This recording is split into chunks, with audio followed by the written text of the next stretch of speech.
Okay, good morning and good afternoon, wherever you're dialing in from. I'm excited to welcome you back to Future Bites, and I'm here today with Marianne Macdonald. Welcome, Marianne. Thank you for inviting me on the pod. Yeah, no worries at all. So, for those of you who don't know Marianne, she's from Animals Aotearoa. Actually, I'm going to need you to help me pronounce that properly, Marianne. Did I say that right? Not quite. So Aotearoa. It's the Maori name for New Zealand. Aotearoa. Bit of a mouthful. Aotearoa. Yeah. Yeah, I need to practice that. Aotearoa. Well, welcome to Future Bites. We've just started our podcast here at Future Green, and so you're one of the first, I would say, 10 that we're interviewing from our membership program and partners. And yeah, I wanted to hear from you because we spoke probably about 2 years ago. You're executive director, and you're a New Zealand-based organisation transforming the way animals are treated in our food system.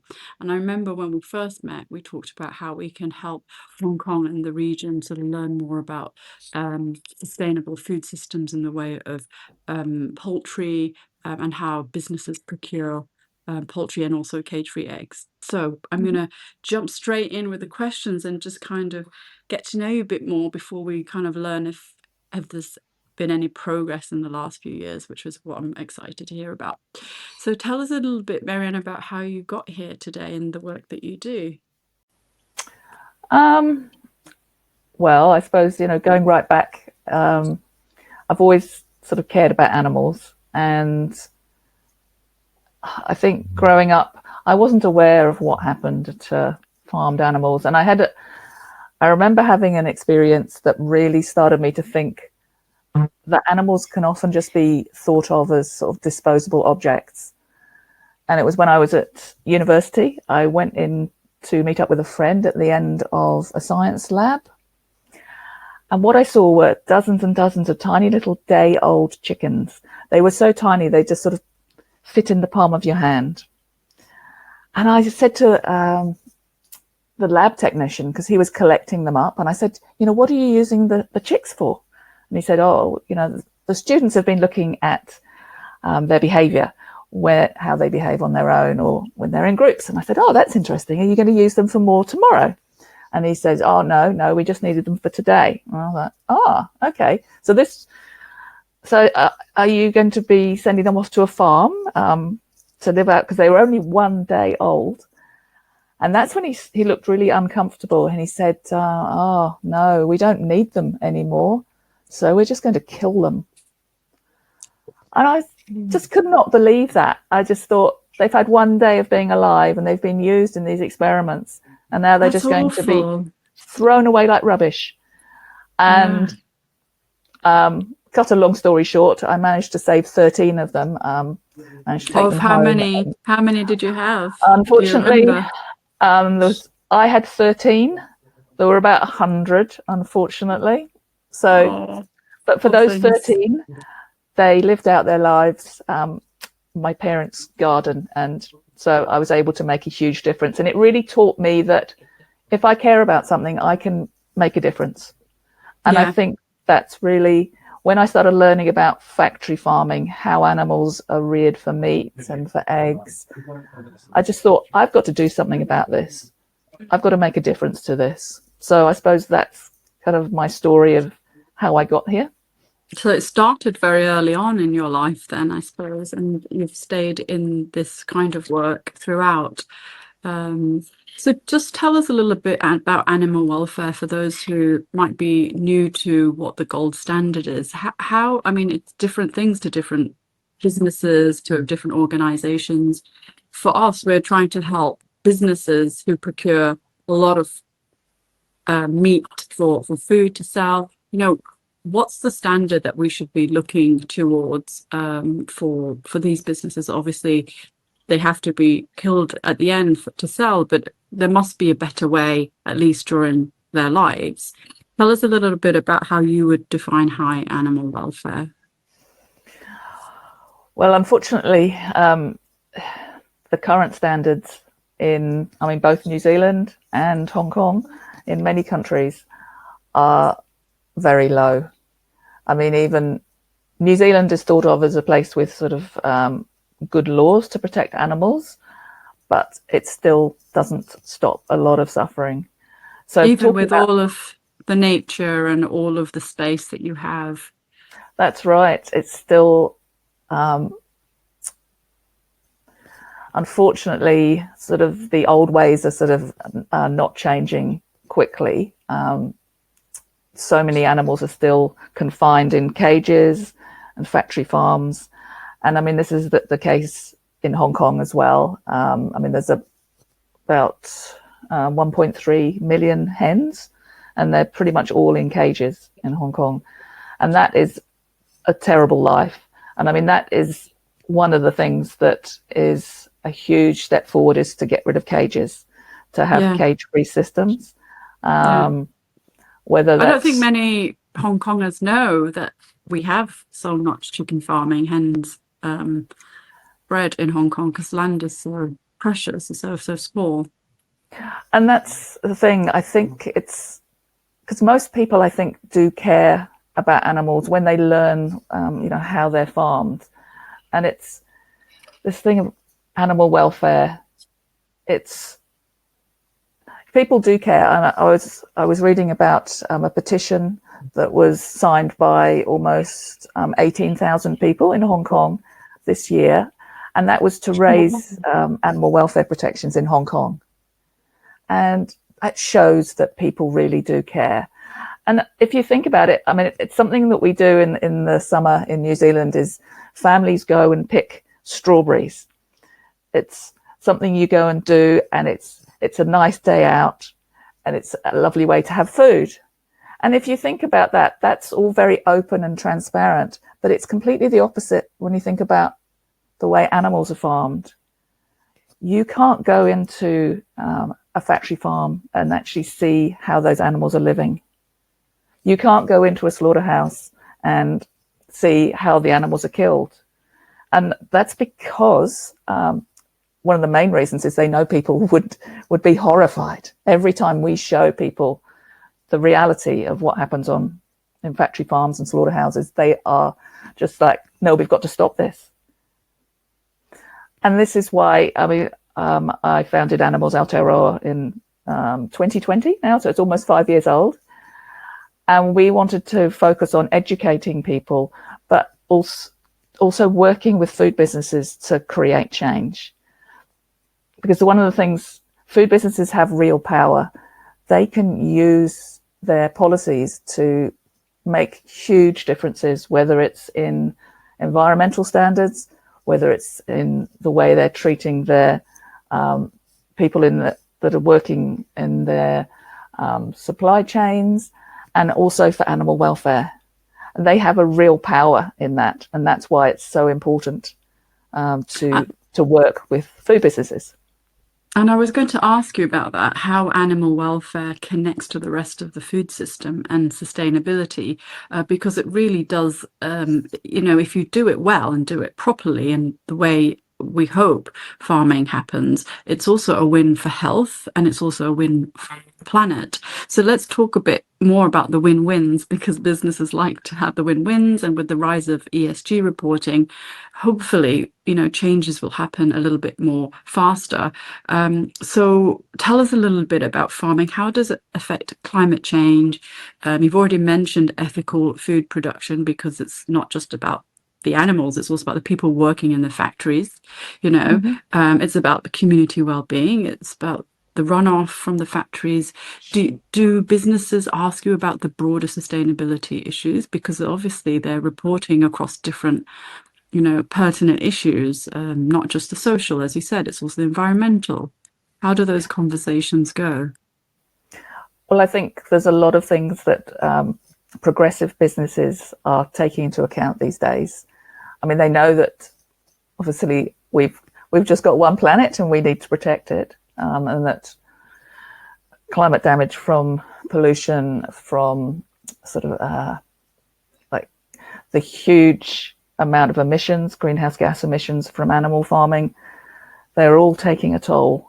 And there are a lot of ways that animal farming can be, particularly when it's very intensive, can be very negative in terms of the use of antibiotics, for instance. I mean, a lot of people don't know, but most antibiotics are fed to farmed animals.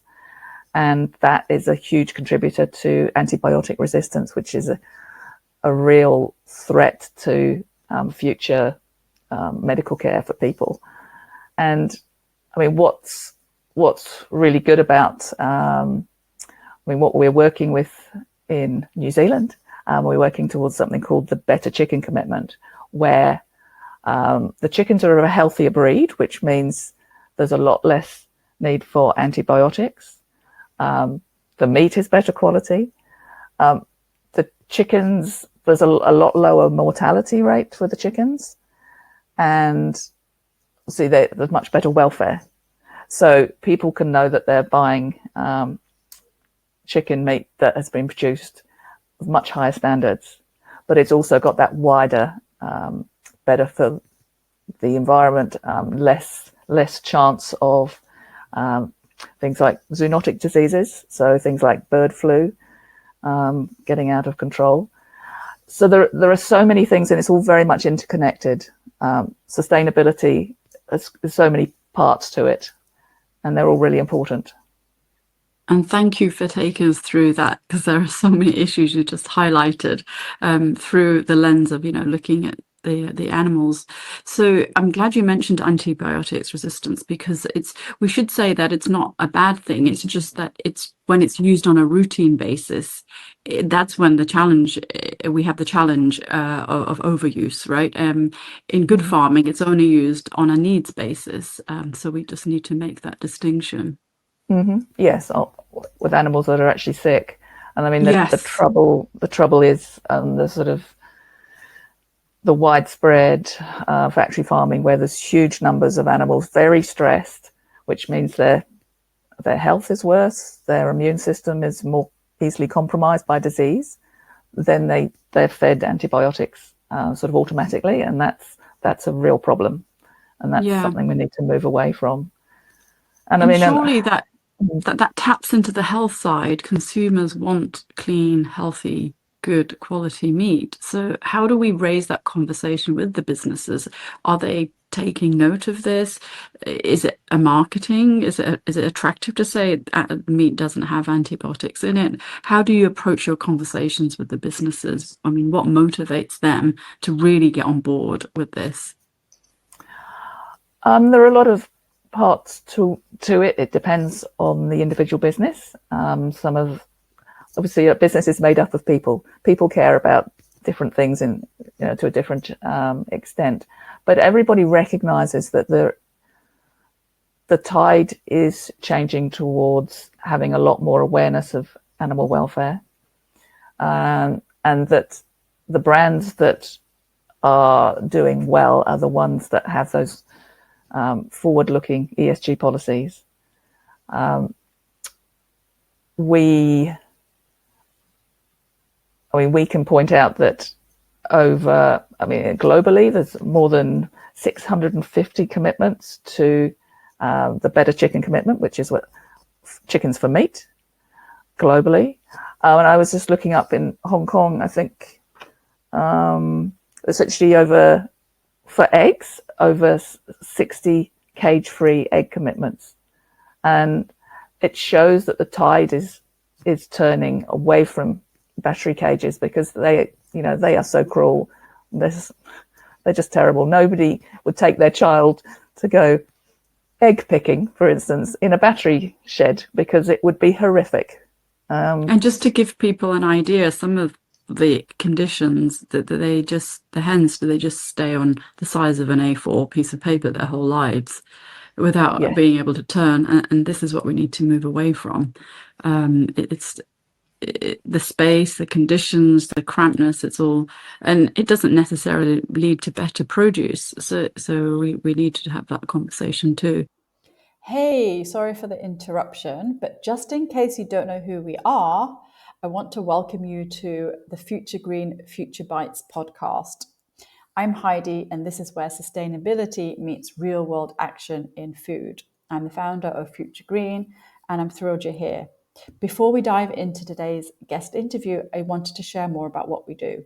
We're not just consultants, we're change makers, and we partner with communities, local suppliers, and underrepresented groups to co-create tangible solutions in food service sustainability. Whether it's designing strategy sprints, so that's our flagship workshops, or auditing supply chains, training teams with actionable tools, our mission is rooted in inclusion, impact, and transformation. And so, in this series of Future Bites, we bring those stories to life. We are sitting down with inspiring leaders from our community, like our past meetup speakers or local chefs, sustainability trainers, and social innovators, to unpack their journeys, their challenges, and ideas for a greener food future. So, whether you're looking to source seasonally, reduce food waste, or just bring more equity into the supply chain through reimagining menus for climate, each episode promises hope, insight, and practical step forward. So, before we dig into today's conversation further, please explore how Future Green can help you and partner with you in the food service industry so that we can bring sustainability from concept to kitchen. Now let's get back to our guest interview. And so since we spoke, I'm glad that you mentioned cage-free eggs is on the rise, because I feel like that's kind of a win-win. It's not too difficult as long as the business can find a way to procure at a good affordable price for them. How have things moved along since we spoke 2 years ago? Obviously that you're saying the cage-free eggs, there's more awareness around that, thanks to Wendy and her organization and other organizations. What about the better chicken commitment? Are you seeing interest in this? And because I find when I speak to some restaurants and businesses, the challenges are not that the businesses are not wanting to make those commitments, but it can be tricky to procure. If you think about what's happening in the UK, quite often the supermarkets take a lot of what's available to procure. So are you hearing similar stories in this region, or what are some of the barriers you think there is to, the uptake and increasing percentage of a high welfare chicken? It's definitely a supply chain challenge, because it's, excuse the pun, chicken and egg problem, that the chicken producers, they need the demand to be very clear from the food businesses. And then one step back from there, the people who are hatching the higher welfare chickens, they need to know that there's a long enough runway with plenty of demand so that they can build up those stocks of the healthier breeds. That takes time. So this is why really it's so important that businesses make commitments, even if the date is to a certain extent into the future. It gives that certainty to food businesses that to the chicken producers, that they have a market for that higher welfare chicken. And another thing that's particularly for eggs, you've talked about people being a little bit concerned, maybe there isn't enough supply. There's a very interesting scheme that's building up around the world called cage-free egg credits.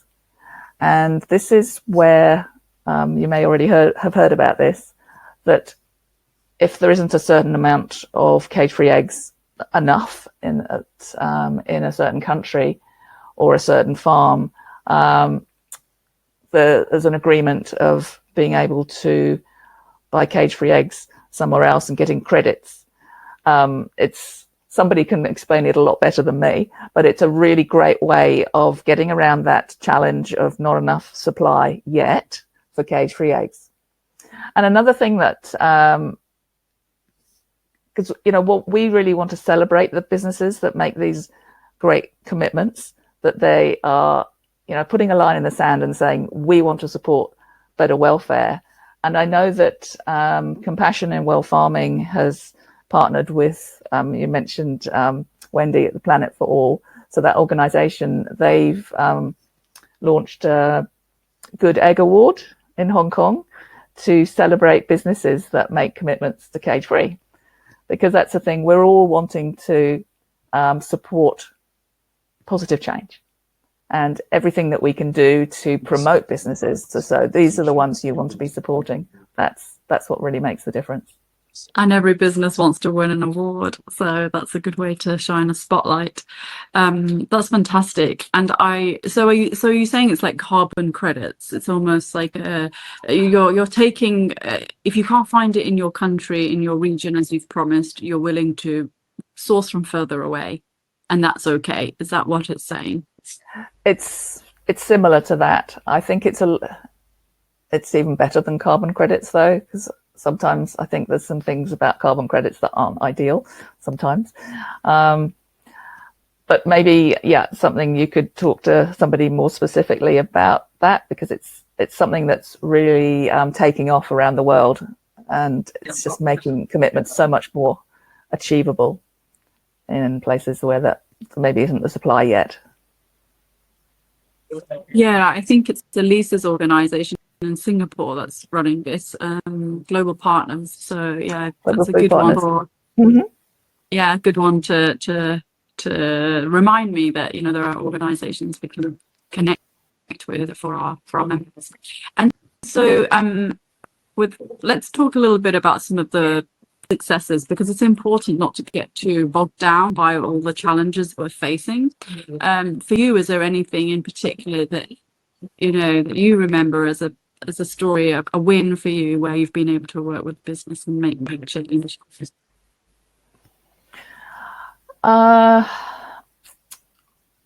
One of the, I think, most enjoyable businesses to work with was a couple of years ago in New Zealand, called the Coffee Club. Because often when we go into negotiation with businesses and explain what the issue is and what the solutions are, changing to higher welfare chickens, there's a lot of questions, a lot of like, I'm not, there might be challenges, lots of thinking about it. But with the Coffee Club, we went into a meeting and they were just ready to make that commitment immediately. They didn't need any more information. They just knew that animal welfare was important, and they were going to do what they could to push things forward in New Zealand. And that was just such a lovely, refreshing meeting. It was just so easy because they cared so much, and we were then able to. They sort of did their public commitment pretty quickly, and we were able to celebrate that. And so that was just, that was what it's all about. I love that. And so that obviously is with the food that they're serving, talking about fair trade or other ethical issues. You're focused on the food, the coffee company. And so I really love that there's always going to be businesses that you don't have to convince and others that you do. In reality, what do the businesses have to go through in order to show their commitment? Is it through giving them policy templates? Like, let's get a bit practical here for a business wondering, how do they get involved to get going in this space? Very good question. And so for whether it's a cage-free egg commitment or whether it's to the better chicken commitment, one of the things is talking to their suppliers, and with support, if needed, from animal organizations to help them put together a roadmap. Because some companies, particularly with cage-free, they may already be able to have 100% cage-free, but for others, it's putting a future deadline, an agreed deadline, where it's working towards that with a roadmap. We're going to increase by this percentage each year up until 100%. And then that's the commitment. They then put that on the website. Sometimes people do a media release because it's great to be able to celebrate that, get the word out. So it's very easy to do, and there is a lot of support out there. There are lists of companies that are able to supply cage-free eggs. So it's doing whatever we can to support that transition, to make it as easy as possible. I love that. You have to make it easy, don't you? You have to take those barriers down, reduce the barriers, because all the businesses are incredibly busy. And I love that you mentioned the press release, because it isn't just an announcement, it's also holding the business to account, because then you've got that in the public eye, and that's a good thing. So let's look ahead now. Are there any campaign goals, anything coming up that you want to share about what your work, anything we can look forward to in 2026? Yeah, do share. Well, a lot of things are sort of just ongoing work, but one of the things we've been working on this year, we've been looking at how we can get the message across to people about chickens bred for meat, because it's not like with eggs where the main welfare problem is putting them in little cages. Unfortunately, with the chickens, it's around the breed, that they grow so abnormally fast that they kill them around about 5 or 6 weeks old. And that's quite a difficult message to get across. It's not like just take away the cage and then everything's much better. So we've been doing an advertising campaign to test various messages to see what's the best way to get this message across to people, to educate them about what the problems are and the solutions. And an interesting thing we found out is we've been using a comparison of the fast growth and the suffering of cancer, which some people might think is quite a controversial topic, which was why we did a lot of testing on sort of Facebook and Instagram to make sure that people were understanding why we were making that comparison. And we're going to be, in the next few months, widening that campaign out, things like billboards, posters, because education is so important. And when we educate consumers, it allows them to then ask food businesses and support food businesses who want to change. So that's what I'm excited about. So just to clarify, did you say it's about the rate of cancer? Is that what you said? No, so the way that we're using the concept of cancer that usually grows quite fast and causes a lot of suffering. Yeah. And comparing that with the way that these chickens bred for meat grow so abnormally fast, and it's that fast growth causes loads of suffering. Interesting. That's very interesting. Wow. So it's quite a strong message. Yeah. And it's been resonating with people in New Zealand. So yeah. Sometimes it's the shock factor works, and this might be one of those times to remind people that animals are sentient beings, and they also have their own the development, as you say, of the analogy you're making there. That's very interesting. I'd be interested to follow that and see how that but it reminds me of a Veganuary campaign where they did something a bit shocking as well. So maybe just to end on the fact that this isn't really about like getting too activist. It's not saying that people shouldn't eat meat, because there will be a lot of meat eaters listening here and wondering what they can do. It's really about, are you making sure the places that you eat at and buy from are doing their best on animal welfare? So what, because there will be consumers listening and not just the businesses, what can consumers do? What should we be looking out for? I know that some of the bigger brands like IKEA, they have fantastic marketing. It's very clear that the chicken they sell is from that program here in Hong Kong, one of the few businesses actually. But what can consumers be looking for to make sure that they're on the right side of this?